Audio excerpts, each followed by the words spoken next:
오늘 하나님 말씀은 구약 성경 창세기 제6장입니다. 창세기 제6장 13절부터 22절까지 제가 말씀을 봉독해 드립니다. 하나님이 노아에게 이르시되 모든 혈육 있는 자의 포악함이 땅에 가득함으로 그 끝날이 내 앞에 이르렀으니 내가 그들을 땅과 함께 멸하리라. 너는 코페르 나무로 너를 위하여 방주를 만들되 그 안에 칸들을 막고 역청을 그 안팎에 칠하라. 내가 만들 방주는 이러하니 그 길이는 300규빗, 너비는 50규빗, 높이는 30규빗이라. 거기에 창을 내되 위에서부터 한 규빗에 내고 그 문은 옆으로 내고 상중하 3층으로 할지니라. 내가 홍수를 땅에 일으켜 무릇 생명의 기운이 있는 모든 육체를 천하에서 멸절하리니 땅에 있는 것들이 다 죽으리라.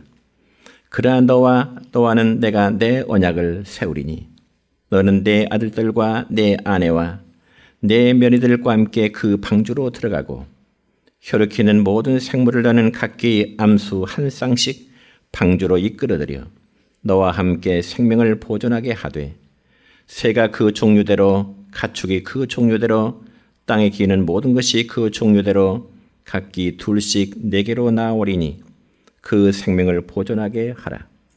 너는 먹을 모든 양식을 네개로 가져다가 저축하라. 이것이 너와 그들의 먹을 것이 되리라. 노아가 그와 같이 하여 하나님이 자기에게 명하신 대로 다 준행하였더라. 아멘. 사랑과 축복의 메시지 나눕니다. 사랑하고 축복합니다. 네, 사랑하고 축복합니다. 감사합니다. 오늘은 구약성경 창세기 제6장 13절로 22절에 있는 말씀을 중심해서 하나님이 원하시는 가정이라는 제목으로 말씀을 선포하고자 합니다. 여러분, 모든 인간의 행복이라고 하는 것은 가정을 떠나서는 진정한 행복이 있을 수가 없습니다. 그래서 하나님께서는 인류의 생존과 그리고 행복을 위해서 이 땅에 두 기관을 세우셨는데 그것은 바로 가정과 교회라는 것입니다. 그래서 가정과 교회는 분리할 수 없는 너무나 신비스러운 기관입니다. 그 때문에 우리 각자가 교회 생활이 은혜롭지 못하면 가정생활이 행복할 수가 없습니다. 반대로 가정생활이 평안하지 못하면 교회 역시 은혜로운 신앙생활을 할 수가 없는 겁니다. 왜냐하면 우리 신앙인들에게 있어서 교회와 가정은 절대로 분리될 수 없는 연합 관계이기 때문에 그렇습니다. 그러므로 여러분, 교회는 언제나 가정 같아야 되고요. 또한 성도의 가정 역시 언제나 교회 같아야 하는 것입니다. 그래서 가정과 교회는 우리의 삶에 절대 필요한 것이죠. 그렇다면 여러분은 가족 혹은 가정 생각하시면 여러분의 마음속에 어떤 생각이 드신가요? 우리의 가정 포근함이 있고 평안함이 있고 위로함이 있고 웃음이 있는 곳, 이렇게 생각하신 분도 계실 것이고, 또 어떤 분은 가정 그러면 잔소리, 외면 혹은 냉랭함, 이런 생각이 들 수 있을 것입니다. 그렇지만 가정은 어느 누구나 삶의 안식처이고 사랑의 싹이 트는 곳이 바로 가정이라 해야 되는 것입니다. 그럼에도 불구하고 오늘날 우리 현대인들의 가정은 한마디로 위기를 맞고 있다 해도 과언은 아닙니다. 왜냐하면 저출산의 문제로 인해서 인구 절벽을 이루고 있고요. 결혼 적령기에 있는 젊은 세대들이 결혼을 기피하고 있기 때문에 그렇습니다. 뿐만 아니라 결혼을 해도 자녀를 낳지 않으려 하고, 이제 고부간의 갈등은 옛말이 되었고 부부간의 갈등 문제라든지 부자간의 갈등 문제, 그리고 형제간의 갈등도 심화되어지고 있는 오늘날의 이 세대인 것입니다. 그러니 오늘날 많은 가정들의 위기가 심각한 상황에 도달했다 해도 과언은 아닐 것입니다. 그러므로 가정이 무너지면 여러분, 우리 개인의 삶이 무너지고 우리의 사회가 무너지고 국가도 위기에 처할 수밖에 없습니다. 여러분, 역사적으로 볼 때 인류 역사상 가장 오래도록 막강한 제국을 이뤘던 로마 제국이 망한 근본적인 이유가 무엇인 줄 아십니까? 그들의 가정이 무너졌기 때문이라고 역사학자들이 말하고 있습니다. 그러면 과연 인간의 가정은 언제부터 시작이 되었을까요? 여러분, 이 점에서 구약 성경 창세기 2장 8절의 말씀을 보면 이런 말씀이 기록됩니다. 시작. 여호와 하나님이 이르시되 사람이 혼자 사는 것이 좋지 아니하니 내가 그를 위하여 돕는 배필을 지으리라. 아멘. 그렇습니다. 이것이 바로 가정의 시작입니다. 다시 말씀드려 하나님은 최초의 인간인 남자 아담을 지으시고 아담이 혼자 사는 것이 좋지 않게 여기셔서 아담을 돕는 배필자로서의 여자를 만드시고 아담과 하와가 이제 부부라는 가정을 이루게 해주셨던 것입니다. 그러면 과연 아담과 하와가 가정을 이룬 이후에 부부로서 그들이 매일매일 하는 일이 무엇이었을까요? 아마 오늘날 같으면 결혼한 부부들이 각자의 분야에서 가정생활을 한다든지 혹은 각기 다른 일을 할 수 있겠죠. 그렇지만 에덴 동산에서 아담과 하와 부부가 날마다 하는 일은 그들이 직장에 갈 일도 없고요. 그리고 다른 사람들이 있어서 장사하는 일이 없기 때문에 언제나 그들이 하는 일은 하나님을 예배하며 섬기는 바로 초기의 교회의 모습의 삶을 그들이 살았던 것입니다. 그러므로 창세기 2장에 기록된 최초의 가정과 교회의 모양은 신비한 의미에서 영적인 일치성을 이루고 있습니다. 그런 이유 때문에 여러분, 가정을 떠나서는 참 교회란 일이 있을 수가 없고 교회를 떠난 가정 역시 참 가정이라 말할 수가 없는 것입니다. 그렇지만 안타깝게 하나님이 세우신 아름다운 가정은 죄로 인해서 파괴되고야 말았습니다.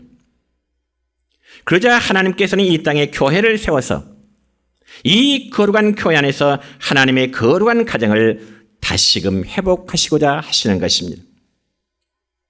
그러므로 가정을 주신 하나님의 뜻은 크고 어떤 거창한 것이 아니요 서로 애롭지 않고 서로 행복하게 살도록 하기 위해서 남자와 여자를 만드시고 가정을 세워주심을 여러분 믿으시기를 축원합니다. 그렇다면 과연 오늘 본문의 말씀을 통하여 하나님이 원하시는 가정이란 어떤 가정이 되어야 될까요?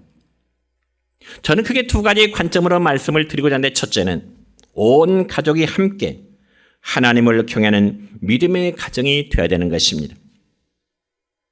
우리가 방금 읽은 본문의 말씀을 보면 노아라는 사람은 믿음으로 산 사람이었고요. 노아라는 사람의 가정은 역시 믿음의 가정이었습니다. 그런데 어느 날 하나님께서는 노아에게 아주 특별한 말씀하십니다. 그러면 과연 하나님께서 노아에게 특별한 말씀은 어떤 말씀을 주셨을까요? 이 점에서 오늘 읽은 말씀 가운데 13절과 14절까지의 말씀을 볼까요? 이렇습니다. 시작. 하나님이 노아에게 이르시되 모든 혈육 있는 자의 포악함이 땅에 가득함으로 그 끝날이 내 앞에 이르렀으니 내가 그들을 땅과 함께 멸하리라. 너는 코페르 나무로 너를 위하여 방주를 만들되. 아멘. 여러분, 이 말씀을 보면 하나님께서는 이 세상의 죄로 인해서 물로 심판하시고자 하시면서 노아에게는 자신의 계획과 비밀을 말씀해 주십니다. 그러면 그 이유가 뭘까요? 두 가지의 관점입니다. 첫째는 당대에 의롭게 살았던 노아의 가족을 구원하시기 위함이고요. 그리고 두 번째는 노아로 하여금 세상에 외치는 자의 소리가 되게 해서 악인이라도 그의 경고를 듣고서 돌이켜 회개하기를 원하시는 마음 때문에 하나님은 노아로 하여금 자신의 계획과 신비로운 뜻을 밝혀주신 것입니다. 그래서 하나님은 노아 시대 사람들의 포악함이, 그 악행이 땅에 가득함으로 그들과 함께, 땅과 함께 그들을 다 멸하리라 말씀하십니다. 이 말씀 곧 노아 시대 사람들의 죄악이 땅에 가득함으로 하나님께서는 물로써 이 세상에 생명이 있는 모든 자들을 내가 멸하리라 말씀하십니다. 그래서 우리는 여기 하나님의 심판 결정을 우리 인간들 사이에서 흔히 볼 수 있는 복수극이라든지 혹은 치졸한 감정의 폭발로 하나님의 뜻을 그렇게 이해해서는 안 됩니다. 오히려 하나님은 죄악된 이 세상을 심판하신 이후에 새로운 세대에게 죄악의 심각한 파괴성을 깨우치실 목적으로 하나님은 이 세상의 물심판을 결정하시게 된 것입니다. 그래서 하나님은 오염된 이 인류와 그리고 자연을 쓸어버리고요, 자신의 거룩한 나라를 만드실 창조적인 계획에 따라서 하나님의 땅에 물심판을 계획하시게 된 것입니다. 그러면서 하나님은 노아에게 말씀하시기를 너는 고페르 나무로 너를 위하여 방주를 만들라 이렇게 말씀하십니다. 그럼 여러분 여기 고페르 나무란 어떤 나무를 말할까요? 지금 우리가 사용하고 있는 성경 이전에는 잣나무로 방주를 만들라 그렇게 기록되어 있습니다. 잣나무로. 그러나 지금은 우리의 귀에 너무나 생소한 이 고페르 나무로 기록되는데 영어 성경에 보니까 사이프러스 우드, 다시 말해서 편백나무, 사이프러스 우드 편백나무라 그런 뜻입니다. 그래서 고페르 나무 즉 편백나무로 너는 방주를 만들라 말씀하십니다. 그럼 여기 여러분 방주란 게 뭘까요? 방주란 말은 네모로 만들어진 배를 말합니다. 그리고 배라고는 하지만 사실은 어떤 항해 목적으로 만들 것이 아니기 때문에 스스로 움직일 수 있는 어떤 추진 동력이라든지 어떤 이제 제동 장치가 전혀 없는 그냥 물 위에 떠 있는 커다란 상자 개념으로 이해를 하면 됩니다. 그래서 노아가 그 방주를 만들 때 자기 혼자 생각으로만 만드는 것이 아니라 온 가족이 함께 믿음으로 순종했음을 여러분 믿으시길 바랍니다. 왜냐하면 하나님께서 노아에게 방주를 만들라고 하는 그 까닭은 그 당시 사람들의 죄악상을 보시고 물로 심판하실 때 노아와 그의 가족만큼은 하나님께서 구원하시고자 하시는 그 계획을 갖고 계셨기 때문에 그렇습니다. 이러한 사실을 볼 때 하나님께서는 죄인들을 심판하여 멸망시키는 것을 하나님은 기뻐하시는 분이 아니라 죄를 회개하고 돌이켜 구원함의 이르기를 원하시는 것이 우리 하나님 아버지의 마음이십니다. 그럼에도 불구하고 사람들이 완악하고요, 죄에서 돌이키지 아니하고요, 악을 계속 행함으로 하나님께서는 어쩔 수 없이 하나님의 계획 속에 이 죄악된 세상을 심판하시고자 하신 것입니다. 그렇지만 그런 중에도 하나님을 경외하고요, 정말 믿음으로 세상 풍조를 따라 살지 아니한 노아와 그의 가족만큼은 대홍수의 심판에서 구원을 하시려고 방주를 만들라 그렇게 말씀하십니다. 이처럼 하나님께서는 심판 중에도 믿음으로 사는 자들을 정말 구원하시기를 기뻐하시는 하나님이십니다. 몇 가지 예를 들어볼까요?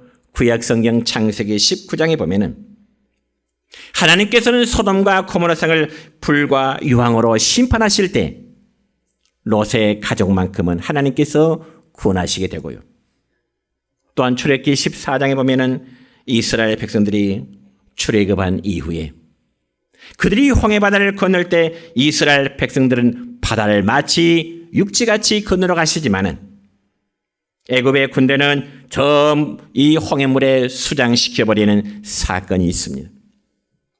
뿐만 아니라 여호수아 6장에 보면은 여리고 성이 무너지고 성 안에 있던 사람들이 죽게 될 때 믿음으로 정탐꾼을 영접한 기생 라합 그리고 그의 가족만큼은 또한 여리고 성이 무너질 때 구원함을 받게 되는 사건이 있습니다. 그러므로 하나님께서 오늘날도 언약 백성들이 이 세상의 풍조를 따라 살지 않도록 하기 위해서 바로 방주와 같은 교회를 세우셨던 것입니다.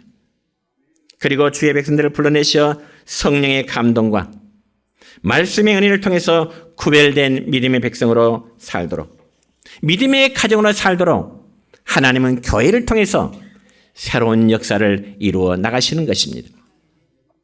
그래서 여러분, 유대인이든 이방인이든, 그리고 남녀노소, 그리고 빈부 고아를 막론하고 죄의 경중을 가리지 않고 누구든지 예수님을 나의 주, 나의 하나님을 구주로 믿고 고백하면 또한 십자가 보혈을 믿고 회개하는 자는 죄의 사함을 얻게 되고 믿음으로 의롭다함을 얻는 구원의 역사가 이루어지게 되는 것입니다.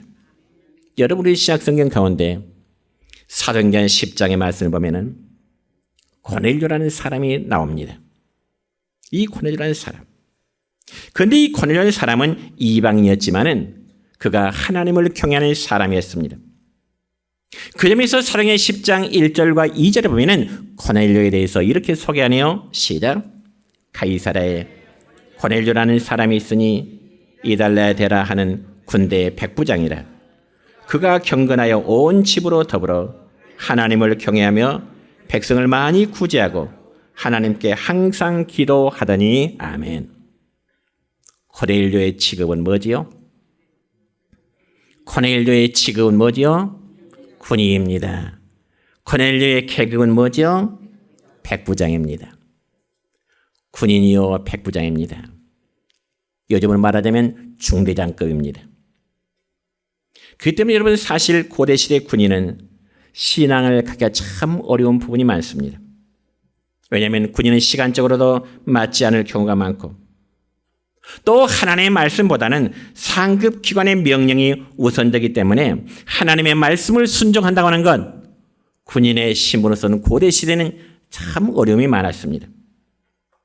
그럼에도 불구하고 이방 사람 이 고넬료는 어려운 여건 속에서도 참으로 하나님을 잘 경외하였고 온 집으로 더불어 그는 하나님을 경외하는 믿음의 가정이 되었다는 것입니다. 사실 우리가 주변 사람들에게 전도하다 보면은 여러 가지 이유를 말하면서 참 교회 나오기 힘들다 그렇게 말하죠. 바쁘다든지 혹은 교회라는 게 난 취미가 없다든지 혹은 자신은 다른 종교를 가지고 있기 때문에 이러저러한 다양한 이야기들을 많이 합니다. 그러나 사람들이 요즘 세대처럼 바쁘지 않는 사람이 누가 있을까요? 젊은이들은 말할 것도 없거니와 노인들은 노인들대로 바쁘시고요. 어린아이들은 어린아이들대로 또 바쁜 시간들을 보내고 있습니다. 그럼에도 불구하고 이 고넬료처럼 그가 경건하여 온 집으로 더불어 하나님을 경외하는 축복이 여러분의 가정에도 임하시기를 축원합니다. 여러분, 성경에 보면 하나님은 자기를 사랑하는 자를 사랑하시고 은혜를 주신다고 말씀하십니다. 그리고 그 약속의 말씀이 바로 출애굽기 20장 6절의 말씀 보면 이렇게 기록됩니다. 시작. 나를 사랑하고 내 계명을 지키는 자에게는 천대까지 은혜를 베푸느니라. 아멘. 믿으십니까? 나를 사랑하고 내 계명을 지키는 자에게 천대까지 은혜를 베푸신다. 우리 모두 노아의 가정처럼 고넬료의 가정처럼 온 가족이 하나님을 경외하는 믿음의 가정 되시기를 주의 이름으로 축원합니다.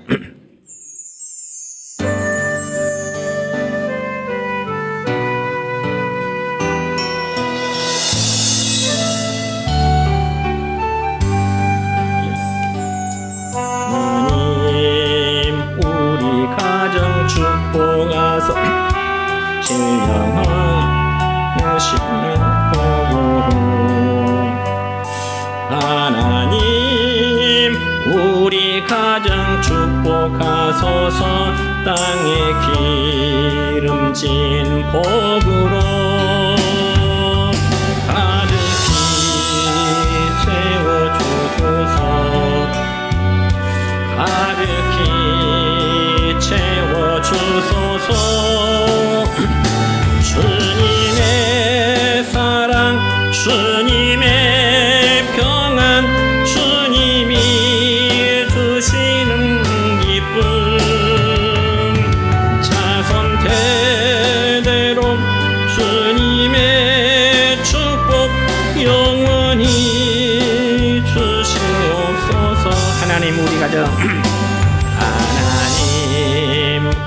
우리 가정 축복하소서. 성령의 충만한 복으로 하나님 우리 가정 하나님 우리 가정 축복하소서. 만사 형통한 복으로 가득히 채워주소서. 가득히 채워주소서. 주님의 사랑 주님의 평안 주님이 주시는 기쁨 자손 대대로 주님의 축복 영원히 주시옵소서.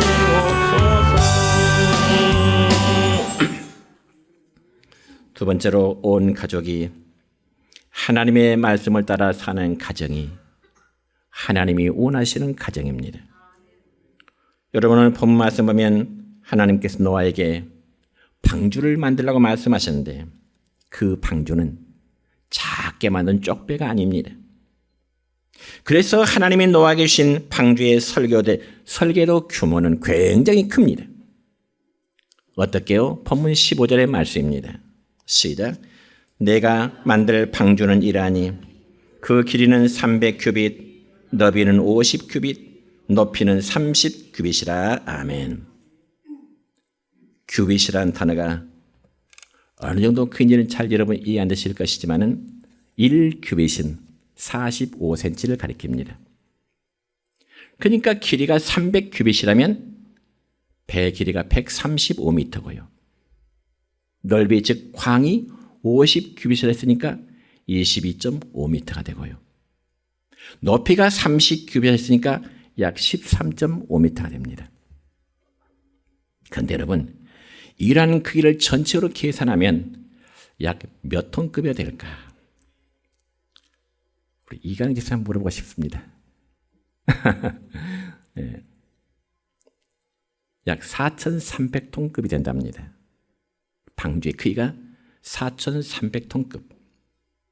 그런데 이 큰 배를 하나님께서 노아에게 지어주신 것이 아니라 노아에게 직접 만들라고 말씀하십니다.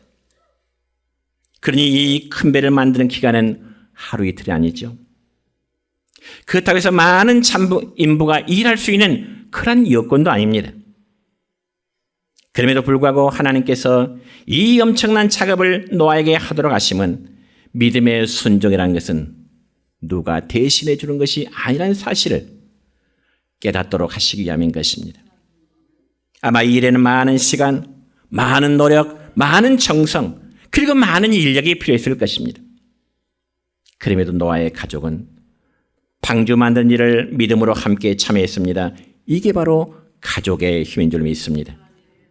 비록 다른 사람들은 비웃고 초롱했지만 하나님께서 말씀하셨기 때문에 묵묵히 인내하면서 온 가족이 함께 방주를 지어나가게 된 것입니다. 왜냐하면 방주를 지는 것은 바로 미래를 생각하는 일이었기 때문에 그렇습니다.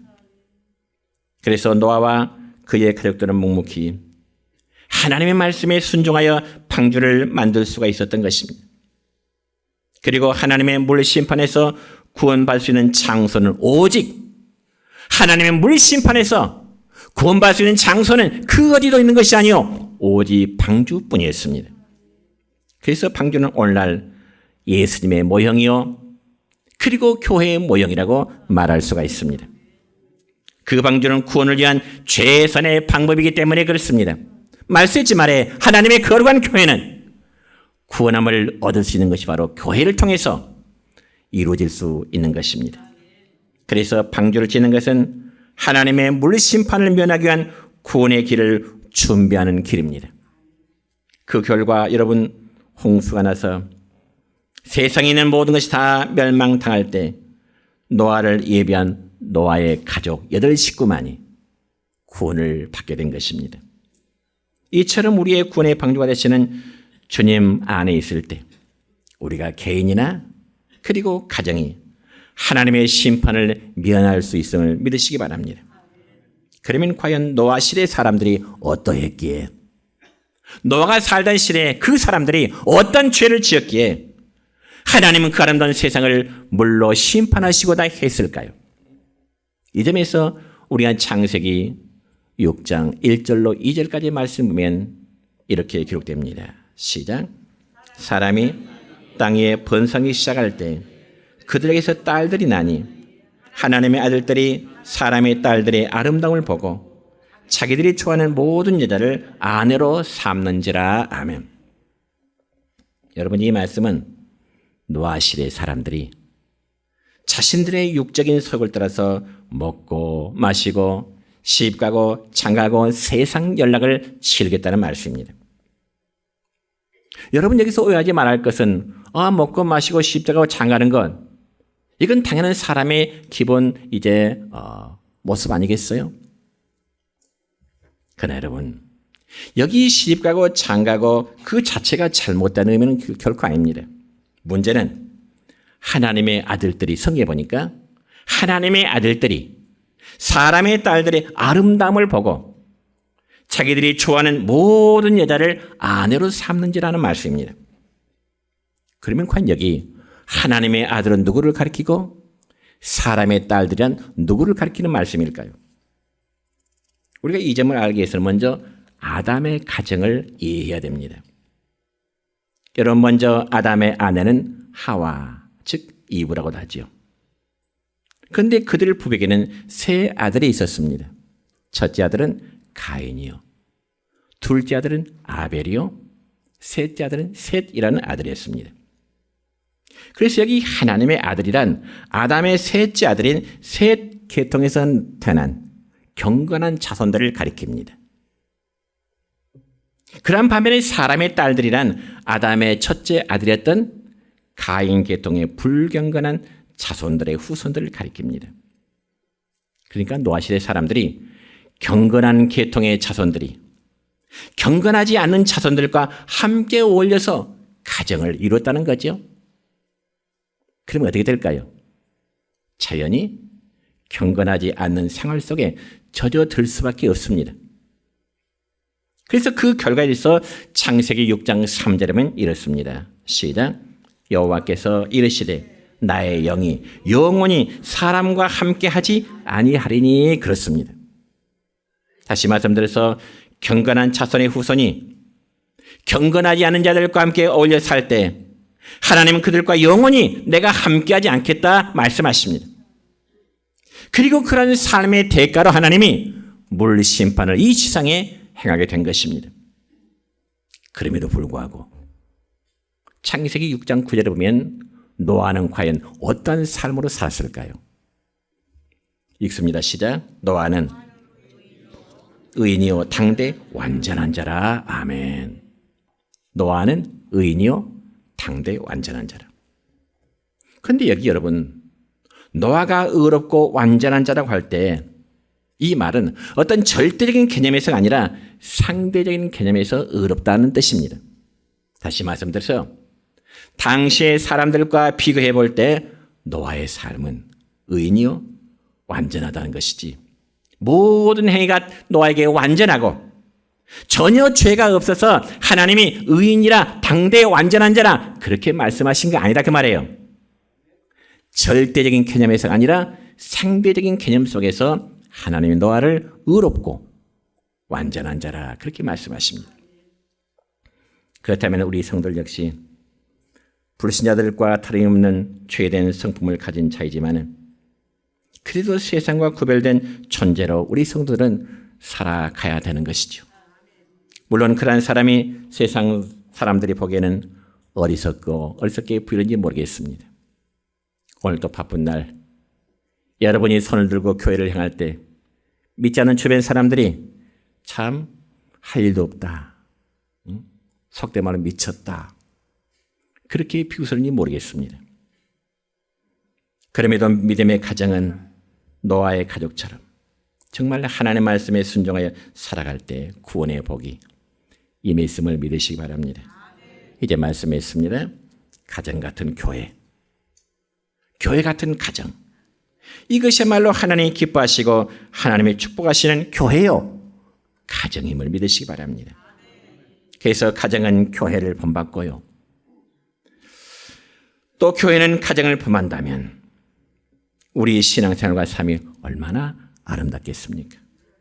바라기는 우리 모두가 행복한 가정 그리고 행복한 교회를 만들어 가는데 힘쓰시는 우리 성도 여러분 되시길 주님의 이름으로 축원합니다.